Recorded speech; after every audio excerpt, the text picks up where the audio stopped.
I'm Brian Lentz with a look at your local news.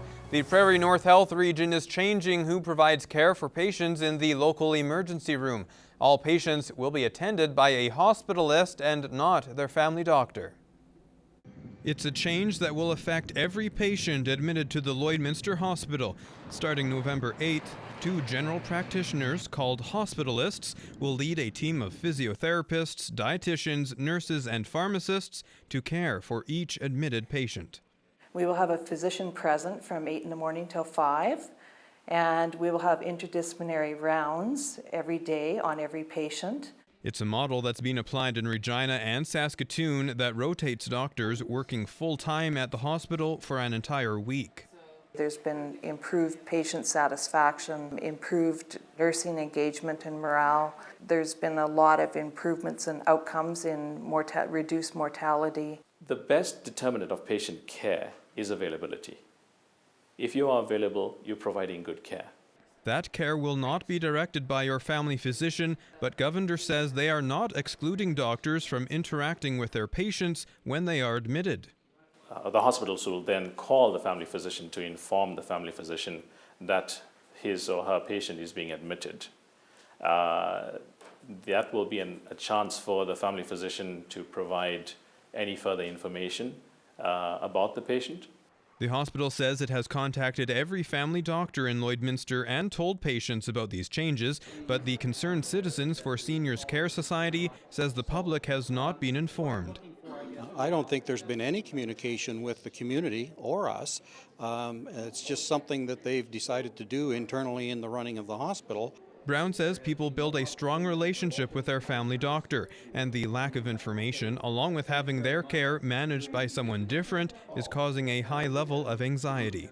When the person goes in the hospital, these hospitalist people take over, and that's it, and their call, and they do what they want. And hopefully it's the right thing. Without any discussion that we've had with them, there's just so many questions, and maybe a meeting of us together could clear a lot of that. The hospital is currently interviewing local doctors for the hospitalist position before the new program starts in early November. The Halloween spirit was alive this week at E.S. Laird School. A grade 7 class was gifted 20 pumpkins from Western Financial Group. Students got to get their hands dirty and carved pumpkins that will be put on display at the bank. As Michaela Henschel tells us, in this week's Beyond the Classroom, this class event is also about being part of the community. This grade 7 class was busy carving up a pumpkin storm. For some students, this Halloween tradition is fairly new. For some of these students, they haven't carved a pumpkin before.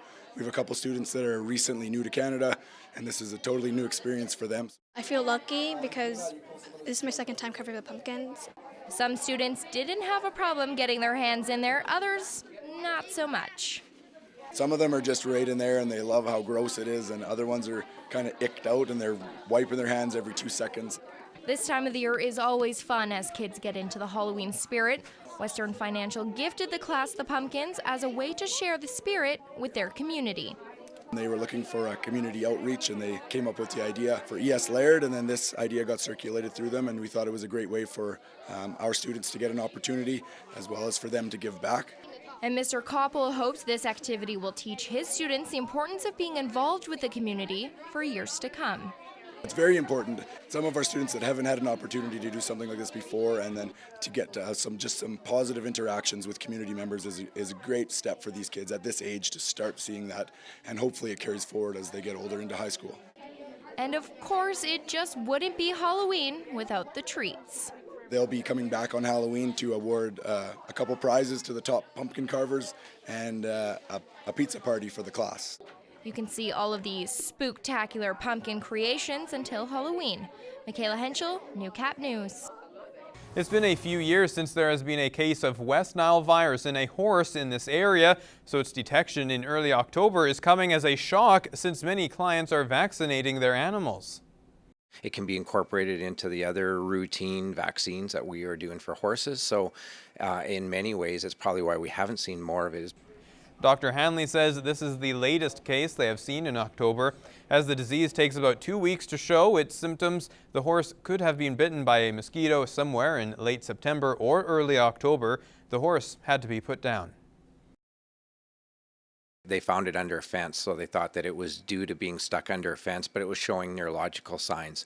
And by that I mean had a twitching of facial muscles, had what we call nystagmus, where there was a flicking of the eye, there was chomping of the teeth. The horse had also inadvertently bitten the owner, so rabies was also considered. Further testing in Saskatoon and then Lethbridge came back negative for rabies and positive for West Nile. Dr. Hanley recommends vaccinating in May or June. That mosquito that carries the virus comes a little later in the summer. We don't see that type of mosquito that carries it till at least July, and we know that they infect birds. West Nile is spread both to horses and people by mosquitoes. Some of the symptoms include fever, a rash, and meningitis or inflammation of the brain. Halloween is less than a week away, and if you haven't had a chance to pick your costume, some local businesses might be able to help you out. When it comes to this year's trends, Carol Selby of Artistic Dance and Costume says that 90s characters are back in style. Beetlejuice has made a resurgence. Really? So male and female, people want to be Beetlejuice. Anything with the contact lenses is still hot. Everybody loves the contact lenses. Mermaids have made a big impact again this year. Making your own costume has also been very popular this year. When it comes to building a costume for your child, Selby advises to avoid masks. It just completely limits your visibility. It also, we try to avoid anything that's too dark, just because they're in a hurry, people aren't watching, the kids aren't watching, so we want you to be safe. If you're not sure what you want to be, just stop in. Carol and the team can help you pick out a costume based on what your Halloween plans are.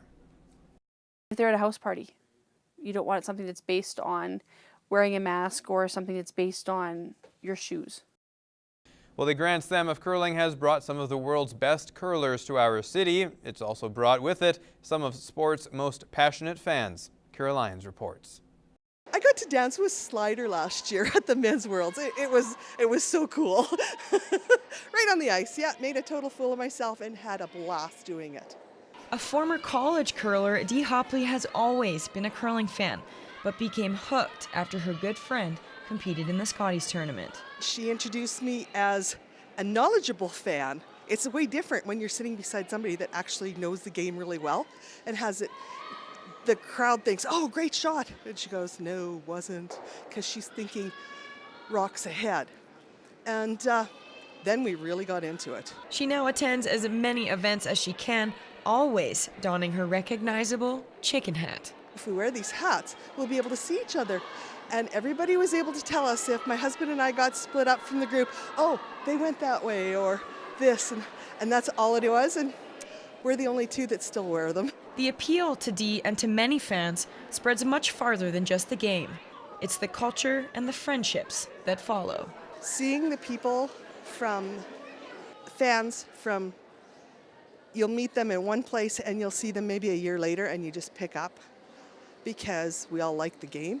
Meeting up with other fans like herself brings Dee back every year, but meeting the families and players is what really makes the game exciting.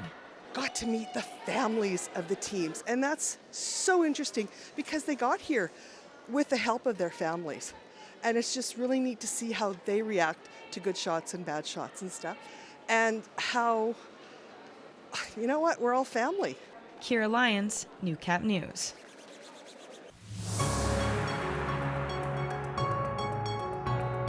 This is Newcap Sports. Well, the Pinty's Grand Slam of Curling Masters is underway at the Civic Center, and yesterday our Lance Phillips took in an afternoon of draws, beginning with a couple of teams hoping to make an impact on the national stage later in the year. Tuesday's curling draws began with 8 women's teams on the ice, and amongst the teams from 4 different countries was 2014 Olympic champion Jennifer Jones and her Winnipeg, Manitoba rink. It was the first time any curlers had tested the ice in a game situation, prompting different outlooks about its playability. The ice was incredible. It was curling, it was fast. You could make a ton of shots out there, which is exactly what we want, and we're really happy with the start. We struggled a little bit with it.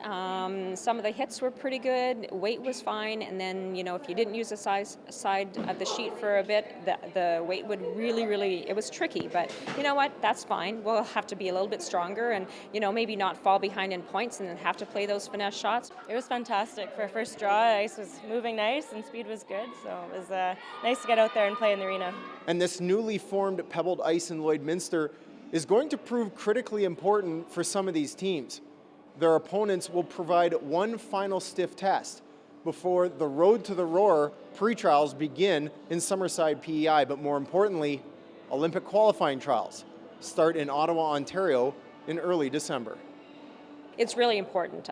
We looked at our schedule and trying to make sure that we're not taxing ourselves by playing too much, but you still want to play enough quality events against quality teams so that we're peaking at the right time. And so, we've managed our schedule really well, but this was an important one. We're just continuing to build and keep learning from every game that we get into and try and find our way in the playoffs. The more playoff situations you can get into, the better prepared you're going to be when it comes down to those big moments. And we love the Grand Slams. Sportsnet does such a great job for us, and the teams are incredible, so nothing but the best here. Maybe it was Jones' 7-3 win over Madaw that had her team smiling. Maybe it was the knowledge that she's already secured a spot in the Roar of the Rings, or maybe it's that the team is having another fantastic season, a fact further emphasized by Jones' third-place standing in the World Curling Order of Merit. I can't believe we're going on 8 years together. I'd say the only thing that's changed is I feel like I'm just a little bit older. That's about it. I don't feel like they're any older. To be honest, I feel the same. And I think a lot of it has to do just with our personalities. We get along so well. Our team dynamics are fantastic, and that's one of our biggest strengths. So curling with these girls is easy and fun, and it's why I keep coming back. Lance Phillips, Newcap Sports, Lloydminster.